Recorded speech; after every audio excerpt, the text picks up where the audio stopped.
Well, after years of secrecy and concerns raised over national security, the investment firm that's purchased nearly $1 billion worth of Solano County farmland say they want to build a city. The founder, Jan Sramek, wants the focus to be on affordable housing, clean energy, and sustainable infrastructure. The firm's parent company, California Forever, revealed the plans after launching this website last week. Since 2018, Flannery Associates has quietly acquired more than 55,000 acres of land, some of which is now surrounding Travis Air Force Base. This week, the firm will continue meeting with local, state, and federal officials to discuss their vision. Joining me now is the mayor of Fairfield, Catherine Moy, who met with the firm's CEO. Catherine, thanks for being with us. Hi, thank you for having me, Stephanie. Absolutely. Well, to start off, how did the meeting go from your perspective? Well, it went very well. And what I mean by that is I was able to get extra information out. I've been looking at this for 4 and 5 years. I was a reporter for 20 years. And I first ran into Jan's name 4 years ago, tried to call him then. He didn't respond, so I was happy to sit down with him. Now, you mentioned before you asked the CEO, Jan Sramek, why he purchased the land surrounding Travis Air Force Base. What was his response to that? He said he wants to protect the base. Um, I, I'm, I'm not believing everything he's saying. I need to be convinced that that's what he wants. It's certainly uncomfortable for the base. I speak with the commander there. My city manager and I are tuned into the Department of Defense, and we understand what they see as a threat. So you've raised numerous concerns before about all this, including access to water, lack of infrastructure.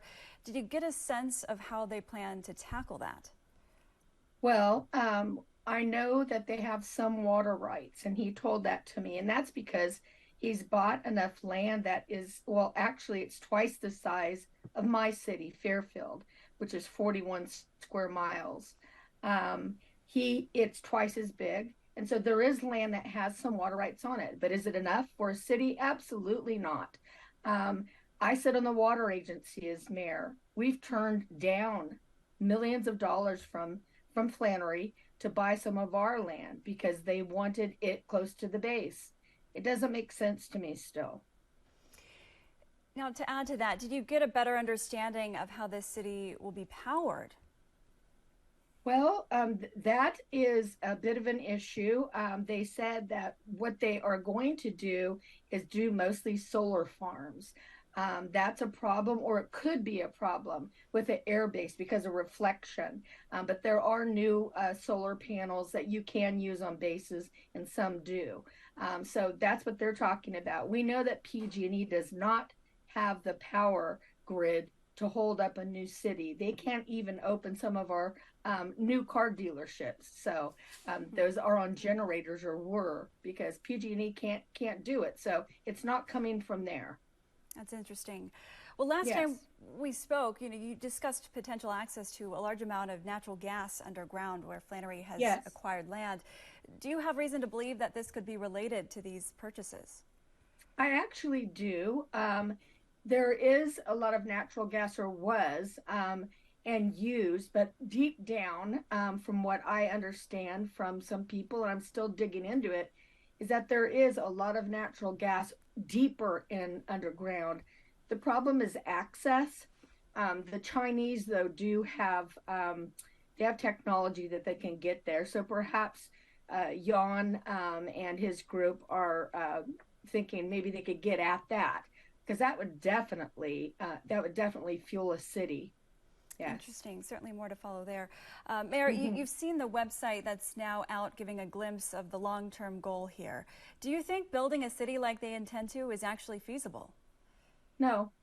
And I told them that they did admit that they were forced by the media, me and others, to put that website out. They were not ready. So it looked cartoonish to me. It also looked like something I could write in 2 hours. No, not the way it is, but they plan to put more details on their website. So our citizens and everybody around the world really who's interested will see more what they're thinking. That's good to know.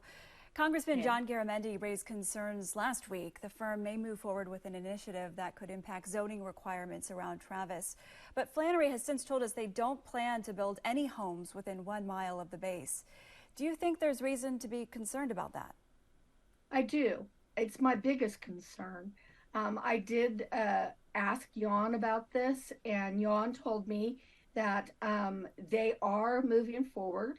And in November, during the presidential election here, we will have on our ballot something that will actually take away the current general plan for Solano County and would open the door for them to build a city in the center of an unincorporated area. And he said maybe they would just put the houses down first if they couldn't get a city done, and then down the road, maybe quite a bit, they try to incorporate. And of course, discussion for the county's general plan is ongoing currently. If this project moves forward to a vote, do you think it will pass? What have you heard from your constituents? No. Yesterday I was at a car show and there was about 1,000 people there. And about every other person who came up with me wanted to know about Flannery. And only one of all those people said, well, maybe we should listen. It's really hands down over here. Nobody wants it. 96% of the people I talk to don't even want to talk to them. They want them to go away. It's my job to talk with them, so I'll continue doing that. Interesting. Well, Mayor, I appreciate your insight. Thank you for your time this morning. Thank you for looking into it. Thank Absolutely. you. Well, according to Flannery's parent company, California Forever, the firm cites previous reports from the 1960s and 1970s that found eastern Solano County had low fire risk and access to water, some of the reasons why they felt the area would be good for a city. The firm told the I-Team they're in the preliminary stages of all this, but say the safety of Travis Air Force Base is and will continue to be a top priority.